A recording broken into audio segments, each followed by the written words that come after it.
And moving on, public universities in Kenya are teetering on the brink of collapse thanks to a debt-ridden and burden running into a whopping 56 billion shillings. Reports indicate that over 30 institutions of higher learning are hanging on an attenuate thread due to choking debt. According to the Universities Fund Chief Executive Officer Geoffrey Munari, the learning institutions owe 13.7 billion shillings in pay-as-you-earn remittances.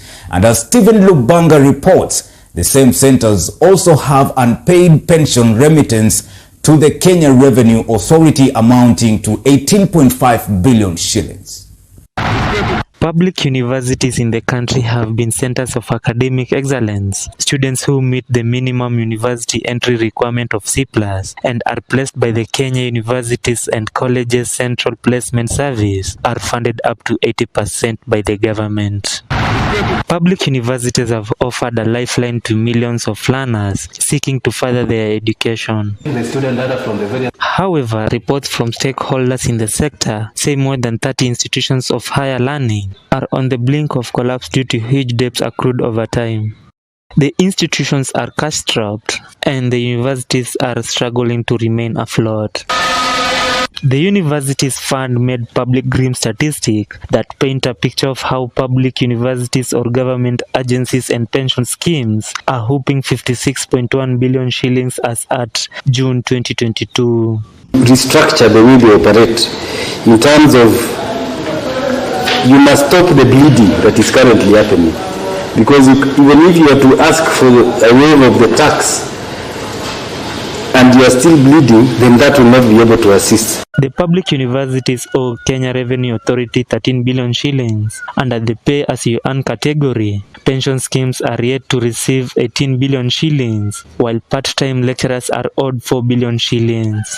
The National Hospital Insurance Fund, National Social Securities Fund and SACCOs also form a part of government agencies that are yet to receive payment from public universities. The university debt runs into the billions for several key institutions, which include Jomo Kenyatta University of Agriculture and Technology JKUAT with 12 billion shillings of pending bills, the University of Nairobi with 11.2 billion shillings in debt. Egerton owes 8.3 billion shillings to government agencies and pension schemes, while Kenyatta University and Moi University come fourth and fifth respectively with 6.7 billion and 6 billion shillings. Kenyatta University established a hospital which has now been separated from Kenyatta University. So Kenyatta University does not even own the hospital, does not own all those initiatives. The administration had good intentions, but once they were developed, they were taken away from them, and the university is not benefiting from the hospital. Egerton University, which is among institutions that are in a financial crisis, has this year alone grappled with at least 2 strikes, as more than 700 lecturers protested pay cuts of up to 43% and under remittance of pension funds to the schemes. The university management has, however, laid bare the challenges that the institution faces as it seeks to be bailed out by the government.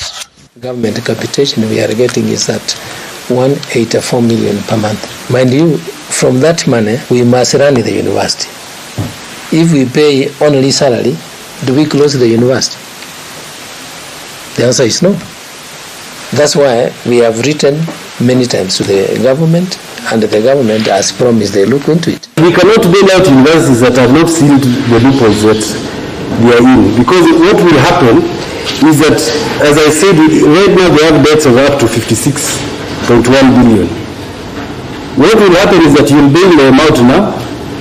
2 years later, they'll tell you now you have accumulated an additional 20 billion. You'll again bail them out. The Universities Fund that has been financing government-sponsored students says more funds should be availed to public universities, which should also bank on exploiting more avenues of acquiring revenue. For Masomo Prime News, I'm Lubanga Steven.